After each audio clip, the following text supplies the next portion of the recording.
आशा करता हूँ आप लोग बहुत अच्छे होंगे। नमस्कार साथियों, स्वागत है आप सभी का एआई स्टॉक मार्केट एनालिसिस में। आज की इस वीडियो में हम लोग डिस्कस करेंगे मदरसन स्वामी वायरिंग इंडिया लिमिटेड के ऊपर। तो जैसा कि आप देख पा रहे हैं, इसकी अभी मार्केट कैप जो है 24,537 करोड़ का है। और यहीं पे अगर स्टॉक पी देखें तो नियर अबाउट 39 का है। और इंडस्ट्रीज पी जो है लगभग 27 का है। आरओसी देखें तो 48 का है और आरओई 42 का है। तो आरओई और आरओसी ये दोनों नंबर बहुत बेहतरीन देखने को मिल रहा है। बुक वैल्यू की बात करें तो लगभग 3.5 का है। करंट प्राइस जो निकल के आ रहा है ये आपको दिख रहा है। कंपनी की फेस वैल्यू जो है वो 1 की है। डिविडेंड यील्ड 1.44 का है। यही कंपनी के ऊपर जो डेप्थ है 282 करोड़ का डेप्थ है। और कंपनी के पास जो कैश है वो नियर अबाउट 52 करोड़ है। अब इसमें इंपॉर्टेंट चीज़ आता है कि कंपनी की फ्यूचर प्लानिंग क्या है और कंपनी अभी किस तरह से वर्क कर रही है। तो इसका हम जरा ऑर्डर बुक देख लेते हैं एक बार।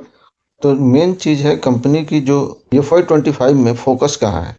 तो देखिए जो ये जो एक्सपेंशन में है पूंजीगत व्यय 2025 में 200 करोड़ रुपए का पूंजीगत व्यय करेगी, जिसमें से 70% का परसेंट विस्तार के लिए और 30% उत्पादक क्षम सुधार के लिए होगी। दो नई सुविधाओं को FY Q2 25 तक चालू कर दिया जाएगा और वे ICE आंतरिक दहन इंजन और EV इलेक्ट्रिक वाहन की ज़रूरतों को पूरा करेगी। उसकी क्षमता 8 से 10% की वृद्धि करेगी। ये तो कंपनी की एक्सपेंशन के बारे में है। यही कंपनी वित्त वर्ष 2023 तक MSWL IL भारत में 12वें सबसे ज़्यादा बिकने वाली यात्री वाहन मॉडलों में से 10 की आपूर्ति कर रहा है। यह भी कंपनी का जो करंट स्टेटस है इसके बारे में इंफॉर्मेशन है। तो कंपनी की फ्यूचर प्लानिंग बहुत ज़बरदस्त है और यही कंपनी अपने आप को एक्सपेंशन में भी ध्यान रख रही है। तो इससे पहले हम लोग वीडियो में आगे बढ़े, आप लोगों से रिक्वेस्ट है कि कृपया इस चैनल पर फर्स्ट टाइम आया है तो चैनल को कम से कम सब्सक्राइब करें और बेल आइकन को प्रेस करें और इसके बारे में फंडामेंटल कुछ डिस्कस करेंगे। तो साथियों इस वीडियो में हम लोग इस स्टॉक के बारे में डीपली एनालिसिस करेंगे। तो कृपया वीडियो के अंत तक बने रहें, आपको इस वीडियो से कुछ ना कुछ अच्छा इन्फॉर्मेशन जरूर मिलेगा। तो इसकी अगर हम करंट चार्ट देखते हैं और वैल्यूएशन देखते हैं इस स्टॉक का, तो अगर हम पी देखें सबसे पहले तो कंपनी का जो 5 साल का मीडियम पी है वो नियर अबाउट 52 का है। और इससे नीचे ये मतलब अभी फिलहाल जो है पी के अकॉर्डिंग ये चीपर वैल्यू पे ट्रेड होता हुआ नजर आ रहा है। और यहीं और थोड़ा लॉन्ग टाइम के लिए देखें, 10 साल में देखें तो यहाँ पे सेम वही सिनेरियो देखने को मिल रहा है। 52 का जो मीडियम पी है और करेंटली ये 40 से भी नीचे ट्रेड करता हुआ नजर आ रहा है। पिछले एक साल में देखें यहाँ पर भी लगभग लगभग 47 जो मीडियम पी है और उसके अकॉर्डिंग चीपर वैल्यू पे। तो ये इस स्टॉक में करेक्शन हुआ है। और करेक्शन के अगर हम यहाँ पे पी का देखते हैं तो जो कंपनी का चार्ट जिस तरह से देख रहा है ये एक डाउन ट्रेंड को फॉलो करता हुआ नजर आ रहा है। सर्वाइव करने की कई जगह कोशिश किया है लेकिन ये कर नहीं पाया। अब आइए इसके हम देखते हैं कुछ फंडामेंटल में क्या पॉजिटिव और क्या नेगेटिव दिख रहा है। इस स्टॉक का फिलहाल एक नेगेटिव पॉइंट है जो कि stock is trading at 52.2 times it's book value. और कंपनी की जो प्लस पॉइंट है वो 3 है। कंपनी हैज रिड्यूस्ड डेप्थ और वगैरह वगैरह पढ़ सकते हैं, मैं पढ़ नहीं रहा हूँ क्योंकि वीडियो काफ़ी लंबी हो जाएगी। यहीं अगर पेयर कंपनी की बात करें तो इस लिस्ट में 7 कंपनियों का नाम है और ये जो कंपनी है ये 7वें नंबर पे है मार्केट कैप के अकॉर्डिंग। यहीं पे इसकी प्रॉफिट ग्रोथ देखते हैं तो बहुत कम देखने को मिल रहा है। ये एक इसकी माइनस पॉइंट है कि लगभग 8% का प्रॉफिट ग्रोथ है। सेल ग्रोथ की बात करें तो प्रॉफिट के अकॉर्डिंग कंपनी की जैसे प्रॉफिट ग्रोथ डाउन है उसके अकॉर्डिंग सेल ग्रोथ भी कंपनी का ठीक है, लेकिन हाँ एक्सेप्टेबल है, all is well. Profit growth में कंपनी को इंप्रूवमेंट लानी पड़ेगी अगर मार्केट में सर्वाइव करना है। तो यहीं पर रिजल्ट क्वार्टरली रिजल्ट देखते हैं तो इसमें कंपनी का दिसंबर का नंबर अपडेट हो गया है, जिसको हमें इसमें कुछ भी करने से पहले पता करना बहुत इंपॉर्टेंट है। दिसंबर जो Q3 का रिजल्ट है इसमें अगर हम ईयर ऑन ईयर देखें तो ईयर ऑन ईयर तो कंपनी ने ग्रोथ ठीक किया है। 2115 करोड़ से 2300 करोड़ पे पहुंची है। ये हम लोग सेल की बात कर रहे हैं, लेकिन क्वार्टर ऑन क्वार्टर देखें तो हल्की सी डाउनफॉल देखने को मिल रहा है जो कि लगभग मामूली है 26 करोड़ की।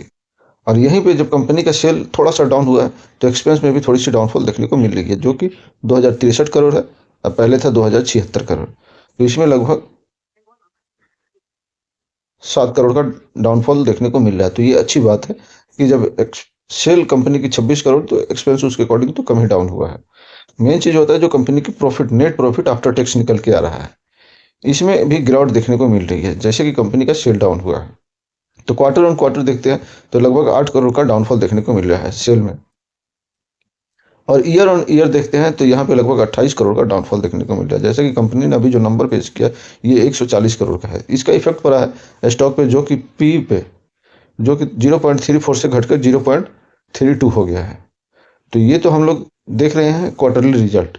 और आप लोगों से फिर से एक बार रिक्वेस्ट है, अगर आप चैनल को अभी तक सब्सक्राइब नहीं किया है तो चैनल को सब्सक्राइब करें और बेल आइकन को प्रेस करें। यही कंपनी की कंपाउंडिंग सेल ग्रोथ देखते हैं तो अभी 3 साल और लास्ट 1 ईयर का है, ये ठीक है नंबर। वैसे ही कंपाउंडिंग प्रॉफिट ग्रोथ में भी लगभग लगभग ठीक ही कहेंगे।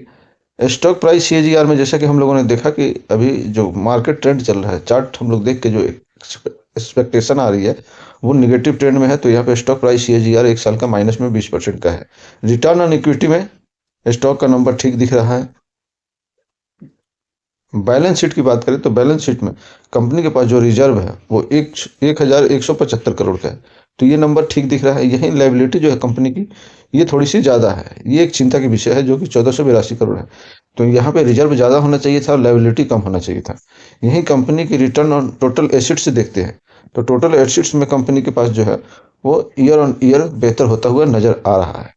जैसे कि आप देख सकते हैं मार्च 2021 में कंपनी का जो टोटल एसिड्स था वो 1789 करोड़ का था, वो जो बढ़ के 3381 करोड़ पे पहुंच गए। तो लॉन्ग टर्म इन्वेस्टमेंट के लिए ये मैटर रखता है।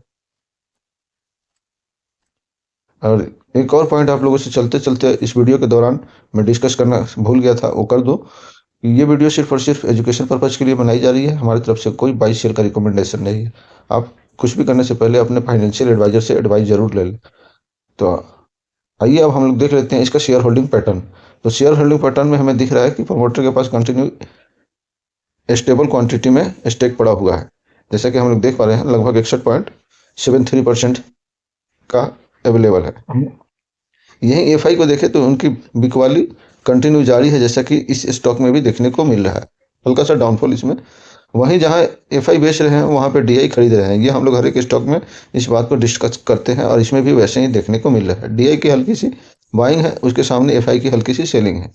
पब्लिक का इंटरेस्ट भी वैसे ही हल्का हल्का इसमें बढ़ा हुआ है, चूंकि इस स्टॉक में करेक्शन बहुत ज़्यादा हो गया है। तो फंडामेंटल में कंपनी बहुत ज़बरदस्त परफॉर्म कर रही है। और ये कुछ चीज़ें हैं जैसे कि एसिड्स तो बढ़ रही है, लाइबिलिटी थोड़ा सा कंपनी की ज़्यादा है। ये एक नेगेटिव पॉइंट था। और कंपनी का जो शेयर वगैरह है ये लगभग ऑलमोस्ट ठीक ही है। चार्ट पे अभी डाउन ट्रेंड में नजर आ रहा है। तो इस स्टॉक के बारे में कुछ एनालिस्ट के द्वारा टारगेट दिए गए हैं और मार्केट एक्सपेक्टेशन क्या था जो कि Q3 में कंपनी क्या प्रूव कर पाई है। तो इसके बारे में हम लोग अपडेट ले लेते हैं। तो चलिए नेक्स्ट पेज पे। तो साथियों इसमें एक चीज देख लेते हैं कि म्यूचुअल फंड यानी बिग प्लेयर अभी इस स्टॉक में क्या कर रहे हैं। तो जैसे कि इसमें दिसंबर तक का डाटा अपडेट है। तो इसमें अभी जो चीज़ देखने को मिली, अगस्त में म्यूचुअल फंड की तरफ से थोड़ी सी बाइंग, सितंबर में भी बाइंग, अक्टूबर में भी बाइंग, नवंबर में भी बाइंग, लेकिन दिसंबर में इस स्टॉक में म्यूचुअल फंड की तरफ से सेलिंग हुआ है। तो इस चीज़ को हमें मद्देनजर रखना है कि बिग प्लेयर जब इस स्टॉक में सेलिंग कर रहे हैं तो क्या हमें पोजीशन बनाना उचित होगा। यही जो सबसे बड़ा सेलर निकल के आया है दिसंबर तक का, इसमें डाटा अपडेट नहीं है, जनवरी का डाटा अपडेट है इसमें, जो कि निपॉन इंडिया है। इसने सेलिंग किया है 3137 इक्विटी का।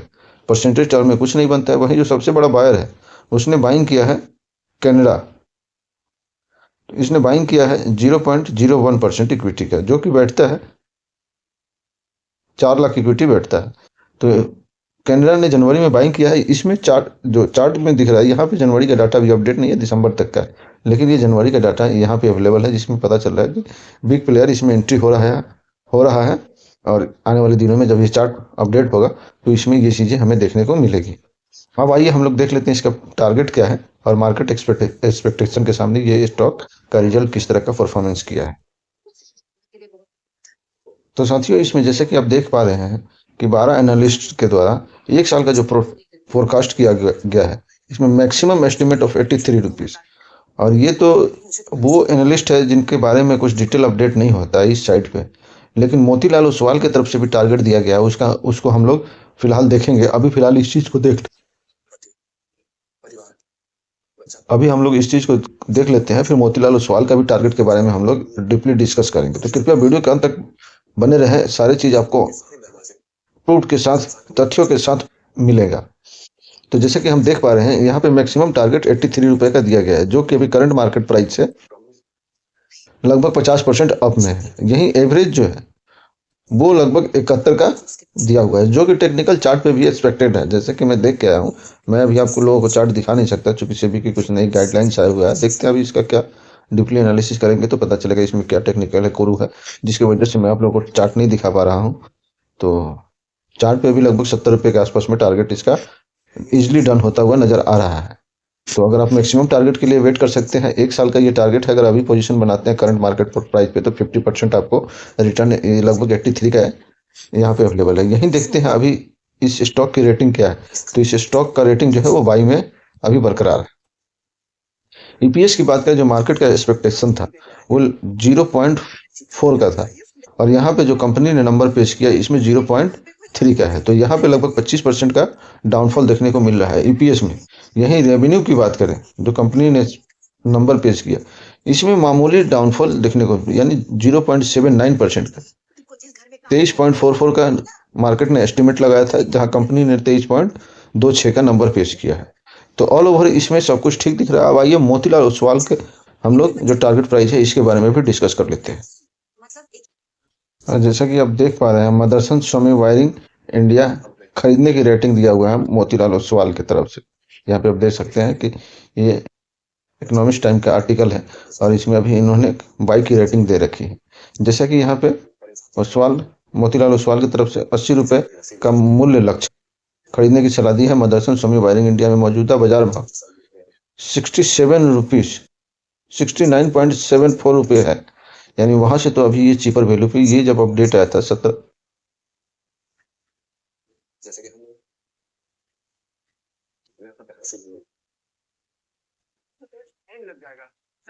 इसी तरह इसका कुछ न्यूज है, आर्टिकल है, जो कि मैं सोचा आप लोगों से डिस्कस करना इंपॉर्टेंट है।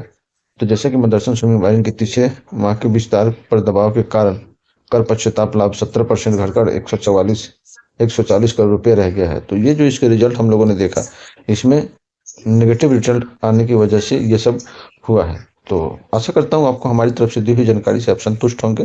तो कृपया ये जरूर मेंशन करें, वीडियो में कमेंट करें कि आपके पास मदरसन स्वामी वायरिंग लिमिटेड इंडिया के बारे में, मदरसन स्वामी के कितने इक्विटी आपके पास अवेलेबल है। और एक चीज़ और बता दूं कि ये मेरे पर्सनल पोर्टफोलियो में भी मैं ऑन करता हूँ, आप चाहें तो शॉर्ट्स वीडियो में जाके देख सकते हैं। तो आज के वीडियो को यहीं पे बस बाइंड अप करते हैं। तो मिलते हैं अगले वीडियो में, तब तक के लिए अपना ख्याल रखिएगा। जय हिंद, वंदे मातरम, भारत माता की जय।